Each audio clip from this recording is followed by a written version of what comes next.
Ooh, welcome to the episode 15 of the Steve and Cimino Says Boom podcast. Bomb!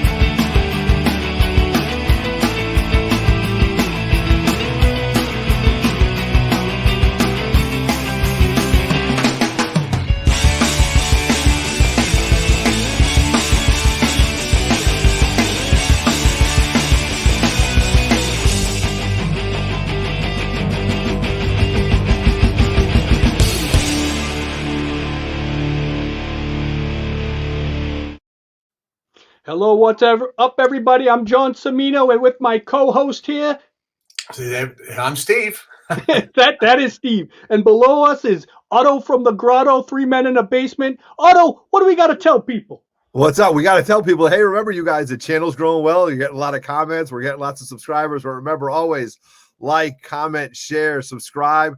Thank you very much for watching. Hit that notification bell, so when you know when these videos come up, hit like. Tell us what you like.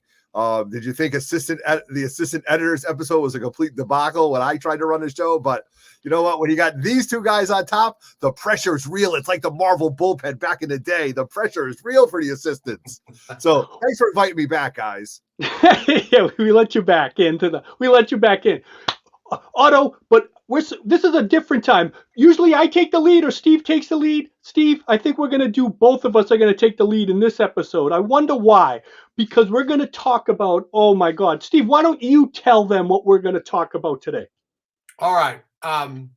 This is a very special moment for me because this story is what really got me becoming a fanatic for Thor. Not only that, but after reading this story, I was more amped and pumped to get every single Marvel Universe story that had ever been published. I was on fire after reading these 3 issues, and it completely changed the way that I was thought about collecting.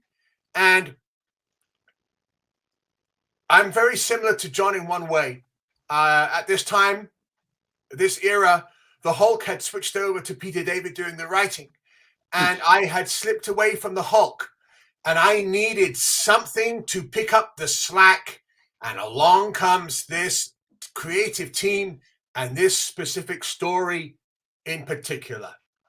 Now this 3-part story, this is what separates Thor from all the other people in the Marvel Universe for the scope of it, where Thor kind of went. Because while all the Avengers and stuff were more earthbound, this showed you where Thor went into the greatness of space and the vastness of the universe. It just was so heavy. We're talking about Thor issues. Oh, Steve, you say the issues. I can't. It's just, it gets me all nervous. What are the 3 issues we're talking about? All right, it's issue 387, 388, and 389. Alone. And the story is basically called Alone Against the Celestials. Such beauty. Okay. So we go, it really does signify the heroic nature of Thor, what he's all about, what's inside him, what he'll do. If anybody hasn't read this, even before we start talking about this, I suggest you go, because if you really want, and I'm talking about every Thor story ever written, ever, and this is a bold claim I'm going to give you here. This is one of the greatest 3-part or whatever Thor stories ever. Now I'm telling you, even Stanley Jack Kirby, I'm telling you, Roy Thomas, Jerry Conway, Walt Simonson, yada, yada, yada. This, Ron Frenz, Tom DeFalco, this is their, what's the 3-part Fantastic Four, 47? The Galactus trilogy. Yeah, the Galactus trilogy. 48, 49. This is their Galactus trilogy. Lord have mercy. Steve, go ahead. I'm getting itchy. Okay. Before we delve into the issue, I said exactly the same thing that John just said. to to Ron. Ron sat there and he was just not. He was like, he said, "No, Steve, no." And I was like, "No." I said, and then he rattled off some issues by Kirby, and he goes, "Do you think he's as good as this and this and this?" Oh, and I said, because I have my issues, and mine are all signed, of course. And Brett Breeding was there as well, the Inca. Yep. And I kept telling him, I said, "You don't understand the sheer amount of grandeur and power that was portrayed in these issues, and it's up there with Stan and Jack. It's up there with Jerry Conway and John Buscema. It's up there with Walt Simonson, but he would not accept it. He's a very humble man. No. But generally speaking, okay, so let's crack into exactly the time frame we're talking about here.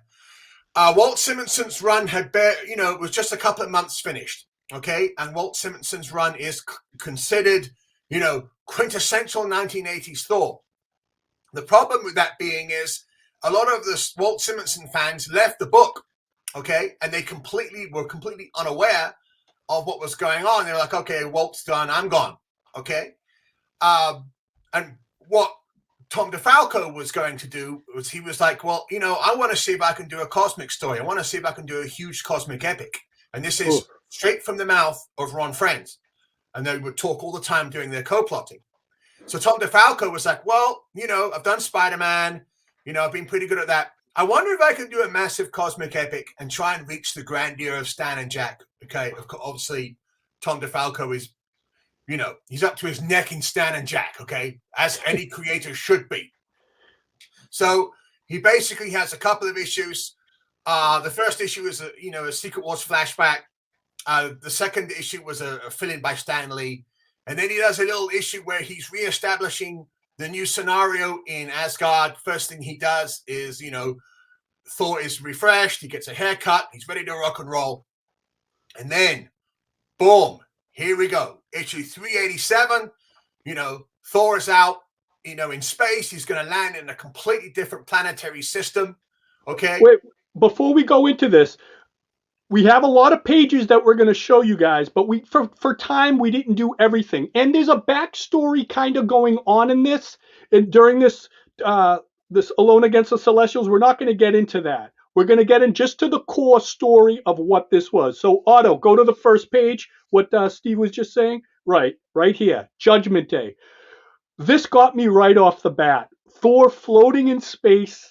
I love his backpack, like his bag there, it's like with the fur and all that. And reading this right away about him, being like succumbing to space, like he's got to get out of there because space is like, it's starting to hurt him because he's floating out there. Just that first page right there is so good. It just gets you right there. Like, okay. Now, what struck me was at this time, I had just begun to purchase some Thor back issues. Okay. And I was purchasing the Jerry Conway, John Buscema era. So when I looked at this page, I was like, "Oh my God, it's like it's like John Buscema's come back on the title. Yeah. This is going to be great." Okay, Otto, next page. Well, can I just interject before we hit to the next page? Yes. I got a lot. I am one of those people, Steve, that left when Walt stopped. So I am that guy. Case in point. Oh no! As I was loading these pictures, I said to myself, I get it why these guys like it. This is very John Buscema-esque. Here, right there with that first page. It clicked right there. I go, aha. Okay, Otto, that's why we need you here, because you're the mainstream idiotic fan that we have to educate. You got the fanboy. Everybody has their role, right? Everybody has their role. I'm the fanboy. I can take that. No, I love you, brother.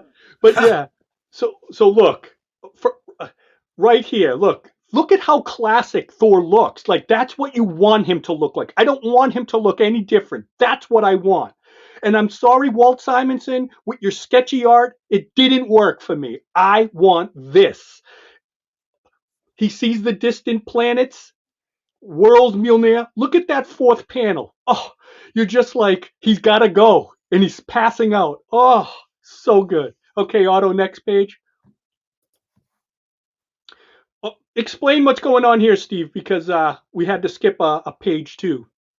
Did I? Okay, so basically, he's approaching an alien planet, and the alien planet thinks that they're being attacked. Yeah. So they're firing this massive, like, defensive missile, toward Thor. And as you can see, take a look at that. Take a look at that second panel. No, look at this, Otto. Look at the last panel too. That explosion. And look at Thor, like when he flies into that huge explosion, and look at the little the little smoking Thor. Like, oh my God! First off, how powerful is Thor? Like, I mean, like this huge missile is because okay, but Otto, here's something people should understand. Why are they firing at Thor? What's going on in this planet? That's what gets good. Okay, Yes. Next page. Look at that crater where frickin' Thor lands. I saw that. I can't help it. Steve, please, so look at how much power, majestic. Look at where he lands, Otto. Look at the crater, and you see little Thor right there. So this alien race wants to find out what that was. So they start flying over there to see, and they find. Look at even panel 3. Panel 2. Look at how Thor's knocked out there, the way Ron Frenz drew his feet and stuff. Just everything about this story is so well done. Ron Frenz. Yes. Ron Frenz. Oh. Okay, so you see this alien race, and they see who this Thor, but they try to lift the hammer, they can't, but they notice that he's still alive, so they're kind of like, wow, what is this being? Who's this? So what is the name of this villain, Steve? The guy in the blue? I can't remember his name right now. Yeah, he's basically the nemesis in this place. Although, yes, but we don't know yet because the onion hasn't been peeled.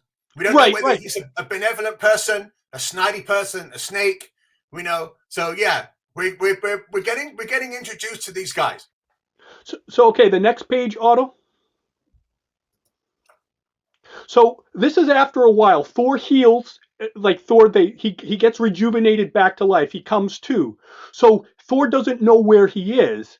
So he's finding out little things of what's going on. And so what's going on here is this girl that he meets is she's basically telling Thor what's going on. So as they're flying over the city, they see it's chaos. They see a lot of violence, a lot of fear, anxiety, and Thor's not liking this. And he doesn't like what's going on here, and he wants to know more about what's happening. But Thor doesn't have a good feeling about this because he sees this place is in danger.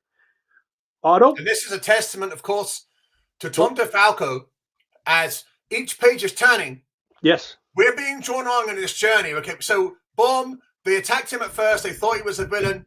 He's landed. He's getting his bearings. But something is happening on this planet. Yes. The population is going nuts. Something is tearing them apart. So Tom DeFalco is letting the onion peel. Yes. And first off, right here, look at how they're trying to lift Thor's hammer. They're using all these mechanics and all. Look, Otto, look at the top panel. They got all these machinery and they're trying to budge that hammer. They can't do it.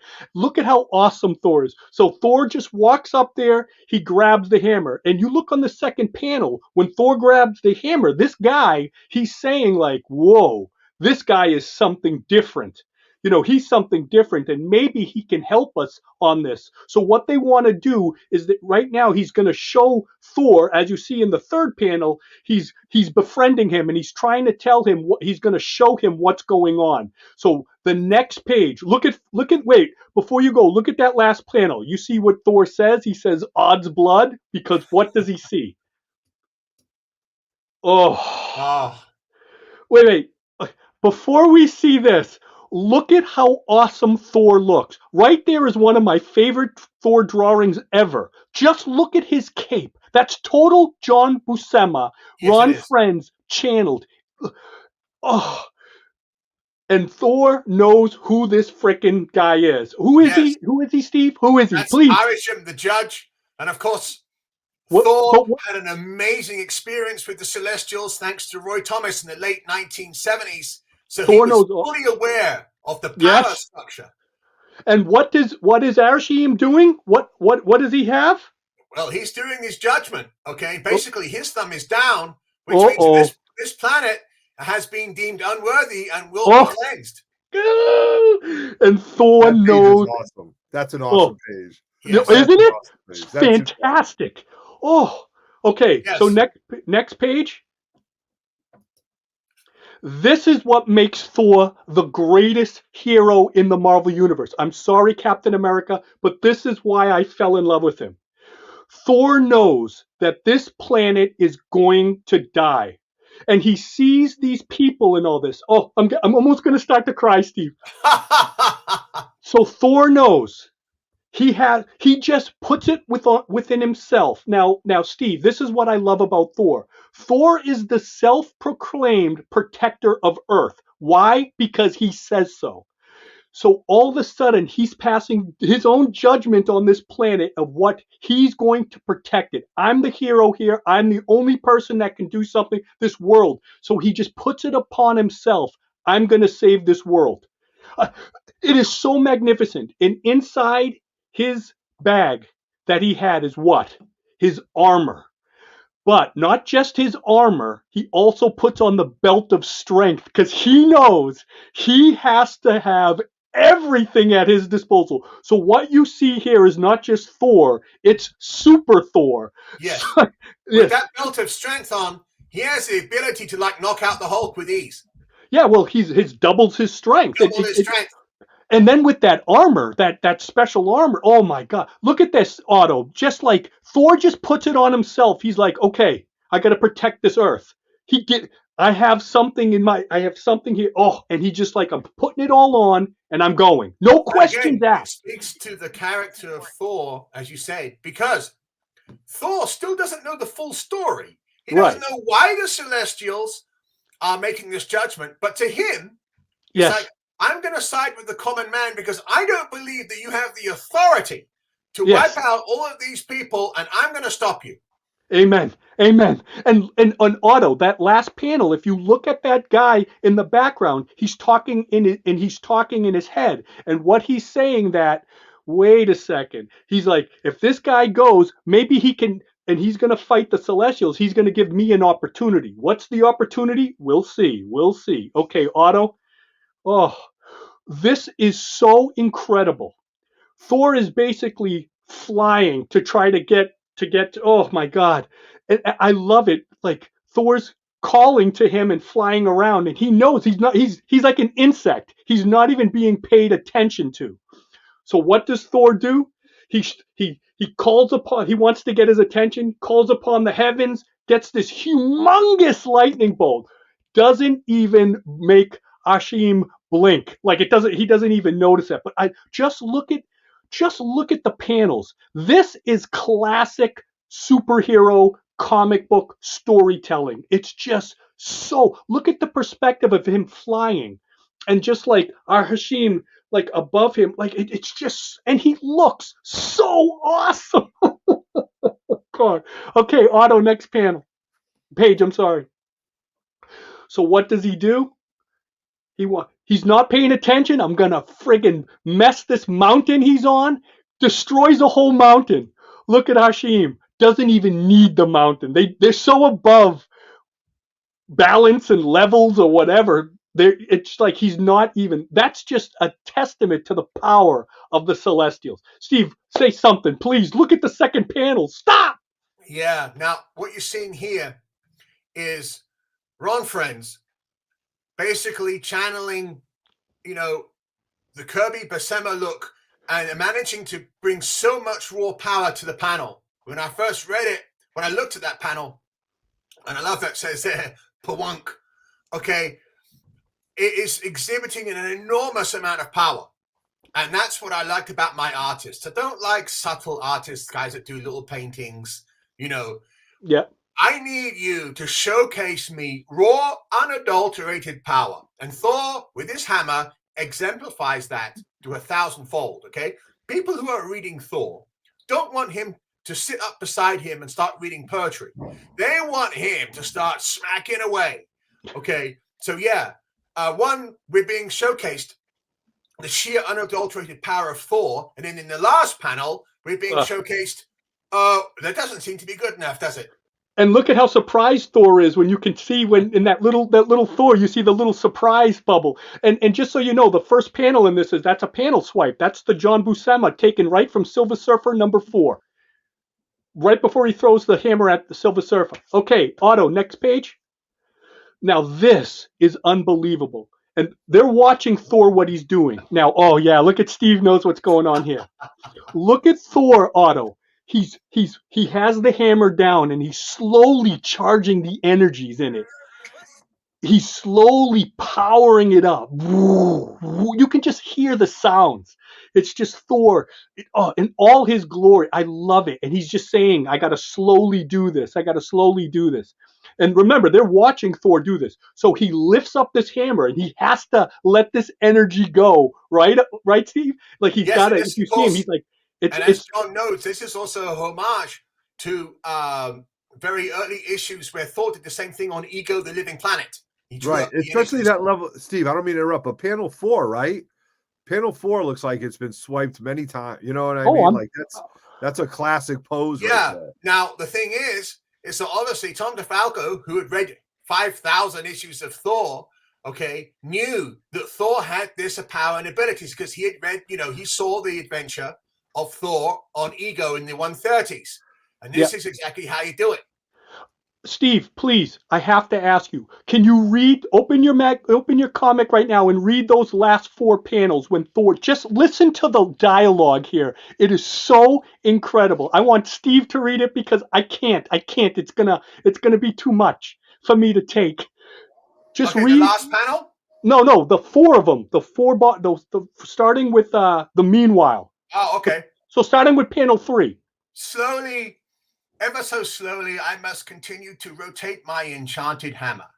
This world's only hope is that I can draw forth a field of pure magnetic energy directly from the core of the planet itself and use it as a weapon against the celestial. There, I've done it. I must strike quickly. Not even Mjolnir can contain such awesome energies for long. Already I can feel the irresistible forces building, struggling, crying out for release. Oh, next page, Otto. Oh my God. Look at this. So be it. Oh, look, Otto, look at how much energy. This is Jack Kirby. Look at the Kirby crackle in there. You can tell Frenz is having a blast with this. He's just this is all to Kirby. This is all to Buscema. Yes. So he shoots him with everything he got, the power from the core of the planet. And then look at panel 2. Thor just humbly smoking. Look at the hammer below there. And he didn't even hurt it. But then he doesn't, and Thor's saying, I failed. There's nothing I can do. Then you see this beam above, this flashing light above Ashim, and Thor's like, what is that? Like, and then you see this big shadow. All right, Otto, next page. Here we go. Here we go. And look what he says. Exitar, the exterminator, hath arrived. Odds blood. Can you imagine? He did everything he could against Ashim. And now look what's coming. Oh my God. Yeah. Steve, say something, Steve, please. I remember when I saw that page, I was just in sheer wonderment. And again, as I said before, I was fairly new to Thor. And I was like, you know what? I don't care what I've been reading before. This is my #1 book of the month. And I cannot believe I've got to wait 30 days to find out what in the hell is going on, the sheer amount of grandeur that's involved. Now, remember, I hadn't read really much Jack Kirby and Stan Lee material at this time, but I had just begun reading the Jerry Conway and John Buscema stuff, Oh, including the saga of the Black Stars, which up until that point I was like, oh my God. But what Tom DeFalco is doing here, he's letting you know, oh. I'm going to show you some real cosmic grandeur. Okay, Otto. Next, we Here go we into the next go. issue. Right. 388 alone against the Celestials. Like, oh, okay. Let's go, Otto. Let's go. My gosh. Like, look at what Thor. Look at that panel. Look at that page. I mean, it's just look at Thor. He's just saying like, oh my God. Like and look what he says. The smallest one stands about 2,000 feet, and he dwarfs the tallest mountains. That's the smallest one. And then you got Exitar here that is just so overwhelming, so unbelievable. You just don't know. Oh, look at that page. Like, look at Thor. So much. This is what I call majestic. Like, just oh my God. What, like, no other Marvel hero does this. Like, one on one. Like, wow. This was not even the Silver Surfer had it this big. I just never saw it this grandiose. It was just so unbelievable. Okay, next page, Otto. This, Steve, how brilliant this.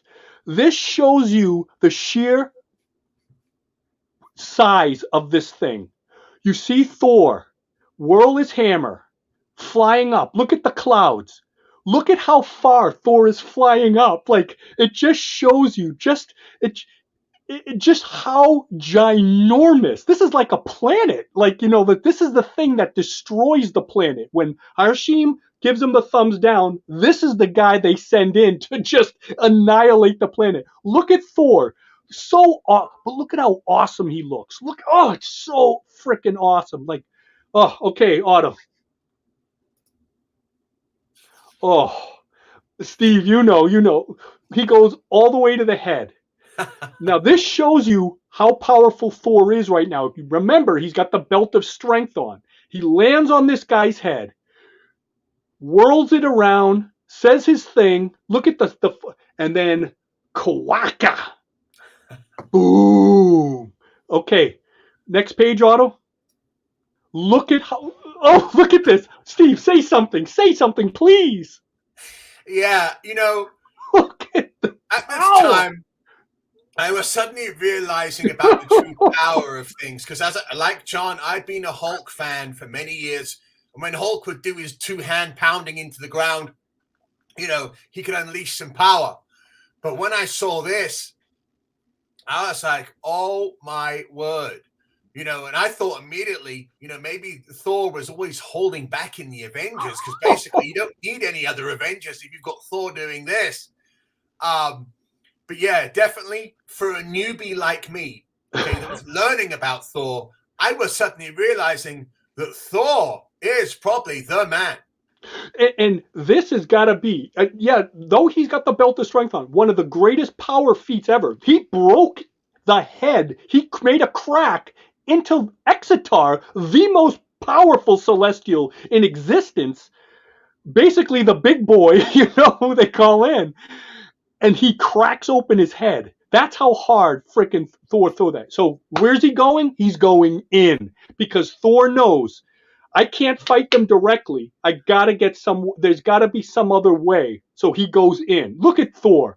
And he's just doing this because he doesn't know anybody. He's just doing this for this world. He doesn't know what it's all about. So how awesome. This is a tribute to Jack Kirby, into those, look at that, flying in there. So he has to see what's going on here. Like, he's trying to get inside the Celestial to try to like hurt him some way, and it has defenses and everything. It's just magnificently drawn. And of course, at the time, Tom DeFalco was showing us for the first time the interior of a Celestial. Yes. Get into the okay, Otto. Next one. So the reason why I put this page in, because the world now, they're doing an all-out assault now on the Celestials too. They know Thor is fighting this thing. And remember, there's some pages I left out of this, but they're all watching Thor and they can't believe what he's doing. And but that girl is she's all of a sudden feeling like she betrayed Thor too. Why? We're going to find out very soon. But you see, when Thor made that little opening, they're all flying in there to try to get off this planet. And they're making an attack on Exitar right now. So, okay, the next page. And this is Thor inside. So basically, Thor has to fight a bunch of defenses. But what makes this so awesome is that Thor is just so like such a valiant, oh my god, like it's just he's so honorable. You gotta love him because, like I said, he's fighting to the death here for things he doesn't even know because he just said it's the right thing to do. This for me is a superhero. You don't see this anymore, and it's done in such a dramatic fashion that you love it. So basically, these slug things go all over him, so he has to hit himself with the thunder, and it's actually destroying his armor. How powerful is that armor to begin with? Look, I love the picture of Thor with the armor helmet, and he doesn't have a shirt on, and he has the gauntlets. That's another thing we forgot to talk about. Yes. What is I forget what they're called. It starts with a G, but his two gauntlets that protect him from fire and energy and all that stuff. Okay, Otto, look at Thor just fighting his heart out. Yeah, and he's having that harder time just fighting like antibodies. Yes. So yeah, really. So wait a second. So basically, he fights through all this stuff, and where does he get? He said, my quest has ended. He's coming to like the brain, the source of this celestial. Look at the next page. That's me as Thor and Steve coming up behind me to hurt me. Yeah, that's definitely a homage to Jack Kirby. Oh, I mean, that just drips Kirby to me. Oh, and look at how awesome Thor looks with his cape to tie all his wounds, to keep all his wounds, and he's fighting. So this big friggin' bastard is coming to stop him. It's like there's no stop, like there's no end to all the defenses this friggin' thing has. Otto, next page, please. Thor fights this thing. He can't take it. They fight back and forth, but basically Thor fights on, and Thor ain't going down. And Thor beats the crap out of this guy. But look, he's saying like now he's starting to get fatigued. Thor is getting fatigued. Like there's so much he had to go through. Look, Otto, Steve, just tell me the last three panels, please. Otto, Steve, read those last three panels for me, please, as Thor, please. Yon glimmering dome is composed of a substance even harder than celestial battle armor. Ugh. If I'm to crack it, I must unleash the most terrifying Asgardian power of all. I must call forth the godly life force which flows within all Asgardians and grants us our very immortality. Oof. I must channel it through the enchanted hammer in one great destructive blast. There, I have reinforced my hammer with the legendary belt of power, because not even sacred Mjolnir can safely contain energies of such incomparable intensity. Now, wait, Otto. Steve, when I was reading this for the... don't go yet. Oh, I'm sorry, Otto. Go ahead. No, I can't believe he's accessorizing Mjolnir right here. Like, that's it. Like, I mean, my God. It's like... No, but when I was reading this... sees the next panel. Good, my God. When I was reading this, I never saw that before. I was like, oh my God, he's going to put some... No, that was never done before. That so you got to remember. Been done before. So the belt of strength doubles Thor's power. So he's putting that on Mjolnir to double the power of Mjolnir. That is so extreme. How can you go further than that? It's just Tom DeFalco, Frenz are having a blast. They're having such a fun time with this. But do you see, Otto, the best thing is that the defenses, everything. And Thor's giving it everything. And Thor somehow pulls out more. He's got to do more. And this is the ultimate thing he's ever done. Otto, next page, please. Look at Thor generating the power. Look at just the power. With the belt of strength. Oh, boom. He hits the brain or dead center. Otto, next page. Okay. Look, he makes Exitar like acknowledge it. He's getting like it hurt him. If you look at him, he actually hurt him. He cracked it. He did it. But look, okay, Steve, you have to start with please the second panel and read all down. This is I've never seen this before. This was so incredible. Yes, I'll start from the one above when he goes, I did it. I cracked open the dome. But at what cost? What terrible cost? Mjolnir could not withstand the strain. My faithful weapon is no more. That never happened before. Even his gauntlets are destroyed. Look at them. They're ripped up. Nevermore will it summon my storm or carry me into battle. Nevermore.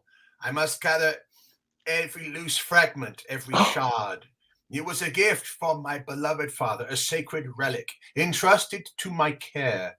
It is my solemn duty to return it to Asgard. Look at that. He has to put it in this cape. The pieces of Mjolnir. Look at him. Look at that third panel, Otto. Look at him grabbing the chunks of Mjolnir. I never saw that before. That was it was so mind-boggling. Mind-boggling. This is Mjolnir. Again, this is what Oh, this God. is genius of Tom DeFalco, and this is what drives me nuts about people not giving Tom DeFalco the credit where it's deserved. Okay. And, a couple of years ago, Donny Cates did a story in Thanos where there was the Celestials, and he had this little weird sequence where he had Black Bolt scream at the Celestials and blast them away as if they were like leaves in the wind. And so I did mention to people, I was like, guys, that's absolute bullshit. That's crap.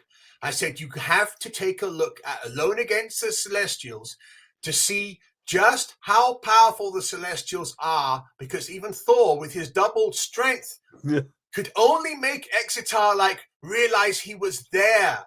Okay, and this is the power of Tom DeFalco. Okay, he's making us realize, okay, that Thor has gone beyond all levels right now. All levels. Yes. Amen. This was an exclamation point on how powerful the Celestials are. When you talk, it's like I'm at like a church service. Amen. Amen. Now, Otto, look at this. So Thor just has the stick of Mjolnir. He's got to return it. He knows people are coming behind him. Next page, excuse me. Look at Thor. All these things come at him. But look at Thor. I'm going to die. Think about this. Here he is, all bruised, everything ripped up. He's injured. Look at him attacking with just the stick, the handle of Mjolnir. Never saw that before. When I saw that, I was like, where can this go? Where can this story go? It's just, every page is just blowing my mind, and I don't know how it's going to end. And I don't want it to end. I want to live there. I want to be there. I love it, Steve. I love it so much.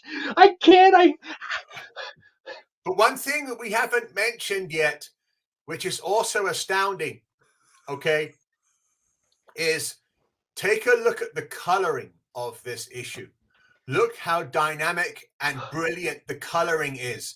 You cannot do this type of issue in dull black and white or colors. It has to be colorful. It has to be in your face. And so it's a team effort. One, Ron Frenz doing his best version of John Buscema and Jack Kirby with some Sal Buscema thrown in there. Two, Brett Breeding doing the finest Joe Sinnott type inks that's ever been done. Okay. And then the colorist. Look at the way that armor is glinting. That golden metal armor. It's a complete team effort, and it is an absolute astonishment. And look at Thor's character. He's not giving up. He's on his last legs. He's never been tested like this. He's attacking with the handle of Mjolnir. Oh my God. Okay, Otto, next page, please. The cover, I assume. Here we go. Oh. When the thunder fails. This is an homage to Stan Lee, Jack Kirby, like the old 60s. And And how awesome to draw Mjolnir cracked. Obviously, in the story, it's missing, but that's great storytelling because people are going to look at that and they'll be like, what? Mjolnir's cracked? Now, Otto, you got to remember, that never happened before. Mjolnir was indestructible. Correct. Now, even today, sometimes it gets destroyed. It's all bullshit. This was like literally treading new ground. Like, give DeFalco credit here. They were treading new ground. They really, if Stan was editor in chief, he would never let that happen. I just don't think it would happen. But nobody can tell DeFalco because he's the editor in chief, and he has to take this. He's got to take this story to the limits, and it never has come to this. Oh my God. Okay. I love the floating heads. I love the, when thunder fails, and then you've got all the secret things. Very, very 1960-ish Marvel, telling you what's happening, leads you on, but look at all these things. And that beautiful color, red and yellow, the rainbow bridge. Yes. Oh, Otto loves those. Otto loves those red covers. When I was looking at these pictures, I looked at this and I said, man, I hope we talk about how the rainbow bridge leads to Asgard in this, because there's so many other things going on, but yet Asgard and the rainbow bridge are so prominent, and it just really catches your eye. So thank you very much. By the way, a note on the more of the collectability. Every time that I used to do the restock at the store on the Thor issues, I noticed this issue and the actual fact there's 3 issues would always sell out immediately. So in one of my first tasks, when I rewrote the Thor entry for the Overstreet price guide, if you look at it now, you'll notice that I pulled these issues out, and specifically issue 389, gave it its own line, because it never survives the back issue bin. Never. Interesting. Okay, Otto, let's go. Look at this first page. You think you had enough with the ending page of the issue before? Look at how it starts. Look at what Thor's fight with the stick. Look at the handle of Mjolnir, and he's just fighting. Oh, it just keeps going. How does it keep going? This is how it goes. Yes, and I think on this also, Tom DeFalco is getting close to Roy Thomas level skill on the speech there when he says, "Get back, ye foul, unthinking brutes. Get back, I say." So unbelievable. Well, DeFalco also is a student of Roy. He was a student of Roy. And the 2 best people that could write Thor, even said by Stan Lee, was Stan Lee and Roy Thomas. They were the best. Roy was even a little bit better. Stan and Roy had to change. Like, when other writers, I won't say any names, but they would have to, other people would put they and thee in the wrong places, and Stan and Roy would always have to change that and make it correct.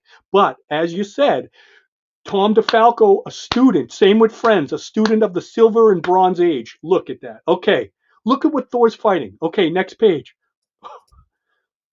So look, Thor's fighting all these guys. He pushes away from them. Look at Thor running, because he knows he has to get. He had that he broke through that brain. He has to, the center of intelligence is what he calls it. He has to go further. So he breaks it more, and then he just smashes it. He takes one of the hammers. How cool is that? One of the hammers from those brutes, and he uses that because he only has the freaking stick. Oh, okay. So look, it wasn't enough. This is Thor in all his grandeur, all his glory. If you don't like Thor, excuse me? He's got nothing left. Nothing left, but what? But Otto, what does he have left?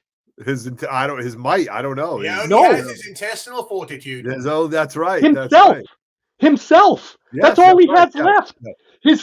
So it's like, I got no weapon. I got no nothing. I have to use my body to be the weapon. Now, once again, if you don't like Thor, I get it. Some people don't like his pseudo-Shakespearean English, whatever, I get it. Yes. But if you don't respect Thor from these 3 issues, I don't think that you even like superheroes. Or I just don't talk to me anymore. I'm sorry. This is super heroic storytelling at such its finest. Otto, he has nothing left. He's got to do it with his body. So, and as he does it, look at Exitar. He's getting hurt. Like he's acknowledging this stuff because all those ships and all that aren't doing anything to him that are trying to escape. And they're trying to escape because they know the world is ending. They know because it's coming to an end. So there you go. You see Thor. Look at him screaming in pain. All I got is myself and my teeth. It reminds me of somebody got their arms and legs cut off and they're still trying to bite you. You know, they're like, Jesus, this guy is still coming. This is Thor right now. He's, oh, go ahead, Otto. Next page. Okay, what this is now that he's being acknowledged by the Celestials, because he's actually hurt them a little bit, what's happening though is now all of a sudden he's seeing his memories of his life. And they're seeing what he's seeing all this stuff and he doesn't understand why. Like he's seeing, like I said, he's seeing his history, his lineage, everything. Okay, we're gonna find out why. Next page. It's basically a big loogie, like a big spit, like a. The guy just spits Thor out of there. Look at how far Thor goes flying. How many miles is that? It's just sickening. So he crashes into the city.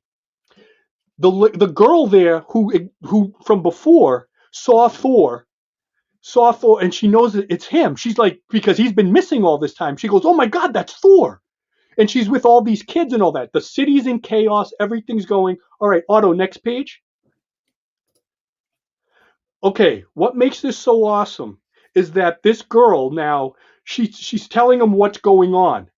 And look at Steve, you got to read the next two panels, the panel number 2 and panel number 3. Just listen to what Thor. No. I'm sorry. The 1, 2, and 3. Just listen to this, Otto. Listen to Thor. This is Thor in a nutshell. Otto, please. Steve, please read. The end is near, Myla. Yon shroud of death hath already begun to descend upon us. Mm-hmm. Within mere moments, Pangoria will be no more. Never before hath the son of Odin known such bitter failure. Never before hath Thor been so utterly defeated. Don't blame yourself, Thunder God. No one could have beaten the Celestials. I just feel sorry for the children. They never had a fair shot at life. They never had a chance to prove themselves.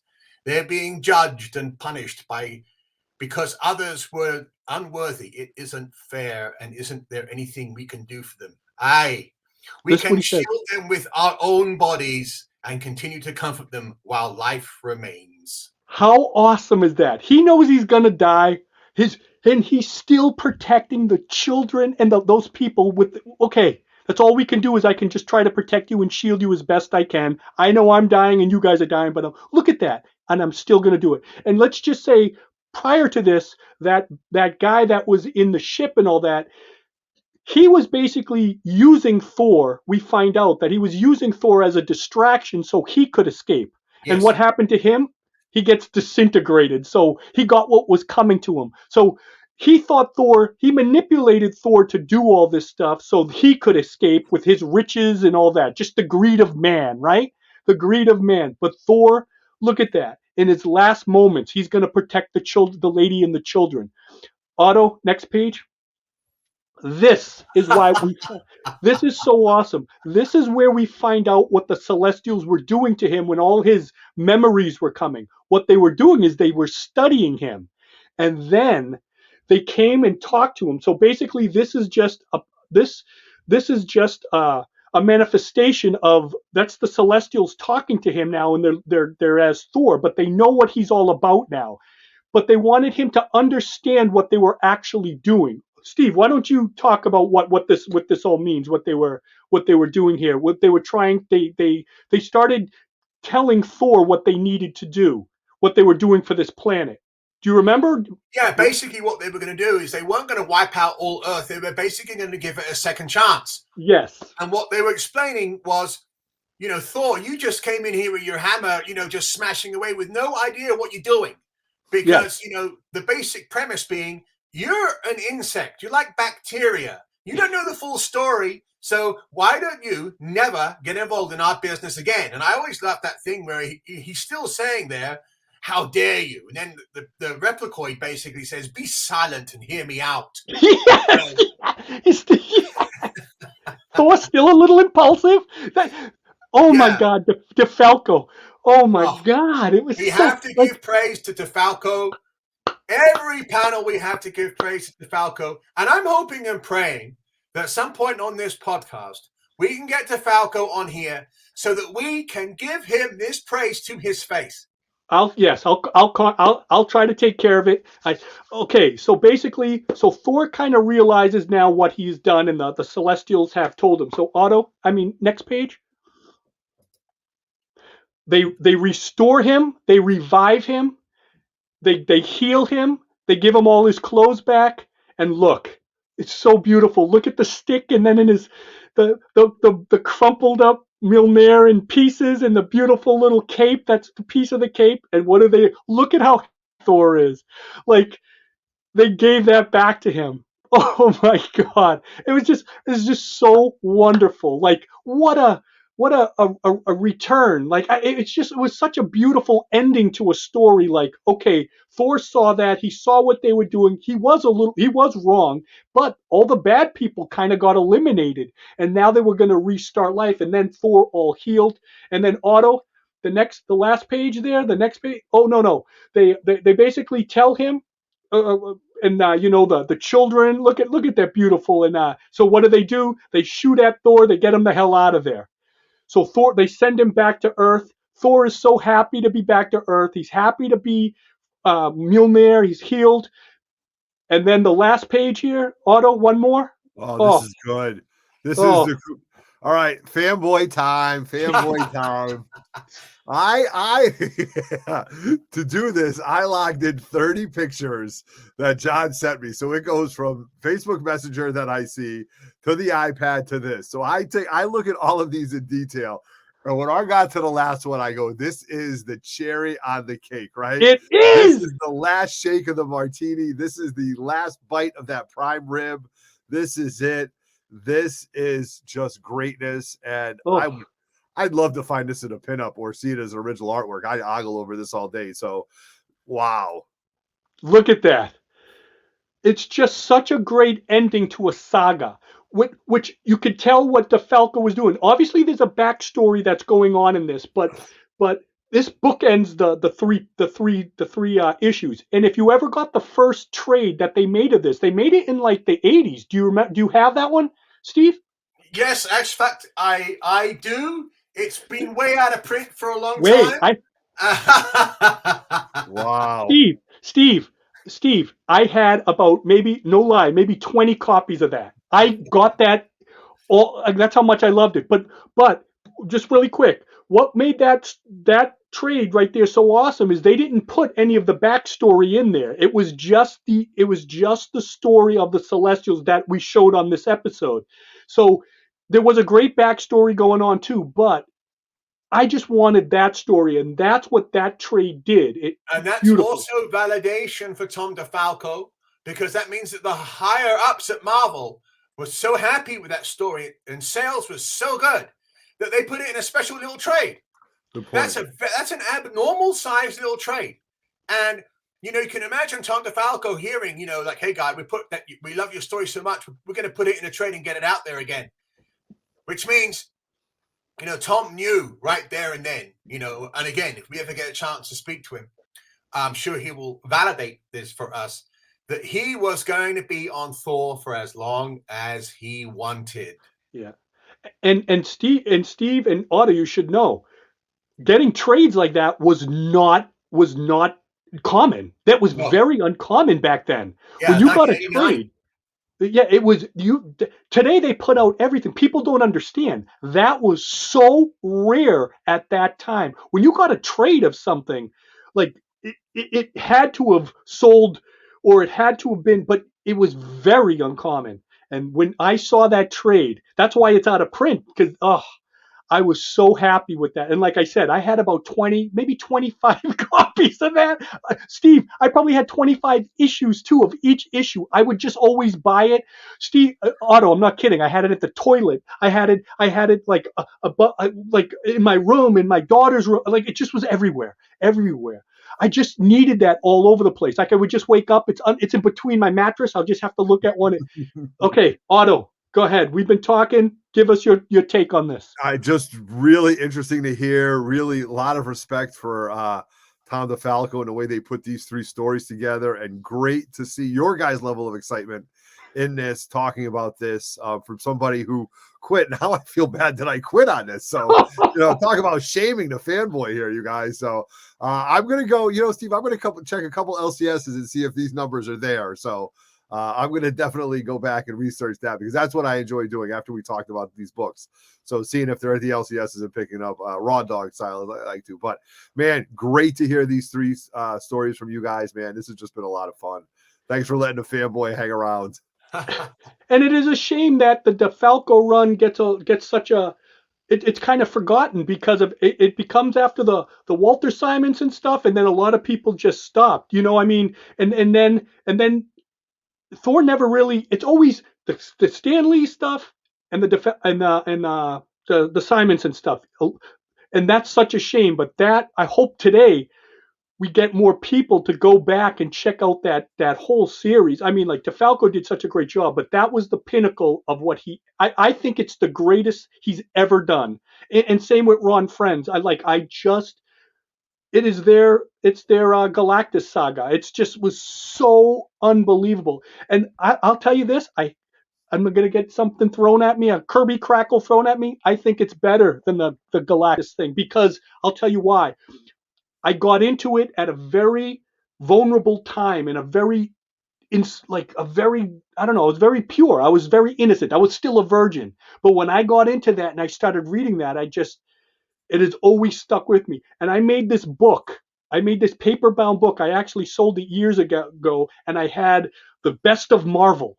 It was the best of John Cimino's Marvel. I made my own book, and those 3 issues were in it. Those 3 issues, I had to. Steve, get us out of here. What do you think? Last words?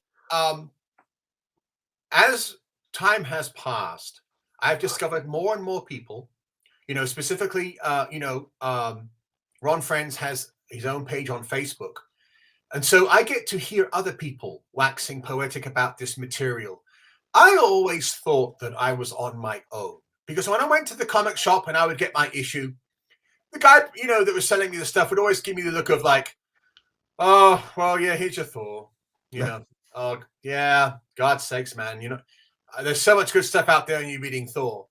But for me, I always thought that I was a singular person. And again, it's really astonishing that thousands of miles away, a young John Cimino is having the same effect as that I'm having, and both of us have lost our interest in the Hulk, and both of us are picking up this. Both of us are realizing what we're reading. I don't know. As each episode goes by, it just seems more and more weird that we're like twins separated by an ocean. I don't know how that's possible. But yeah, and I really am very happy about this issue, this episode in particular. The fact that both me and John are at a level the same on this story. I've been pushing this story for 25 years. I've been pushing it to everyone who can read it. I made a special mention of it in the Overstreet Price Guide. And when I meet someone that comes along and they're like, I like Thor, and then I don't give them any prompting, because I'm waiting for, I love, Jason Aaron, Gore, the thing. And I'm waiting for that. And if they do say to me, hey, you know what? I was reading Thor in the early 90s. I really loved that stuff. I don't know who did it, but it was just great. And I can go, I'll tell you who did it. And then they're in for a 6-hour dissertation of blood coming from my mouth. So yeah, it's been a really fun episode today. I can't tell you how much these issues mean to me. Again, I had all 3 of mine signed by Ron Frenz and Brett Breeding. So yeah, this has been one of my favorites. Thank you, John. And Steve, before we leave, I just want to say I see me and you across the worlds, and we're both on the toilet reading these things and crying. We're both doing that. And then being very annoyed that we had to wait 30 days for the next. How dare you? I can't survive 30 days. You nuts? Oh. Okay, thank you guys. Thank everybody. Please, if anything, check out Alone Against the Celestials because it is just magnificent. It'll take you back. This is why superhero comic. That's a superhero comic, and that's what it's all about. Superman was never like that. I'm sorry, there was nothing like that ever. That's what made me truly, not Jack Kirby, not Stanley, I'm sorry, but those 3 issues made me truly fall in love with Thor. Like, and I still, when I see Thor, I still think of those 3 issues. So thank you, everybody. Thank you, Steve. Otto from the Grotto. We love you guys. 3 Men in the Basement is always Otto. Steve, get us out of here with Mjolnir. All right, guys. Thanks a lot. Boom.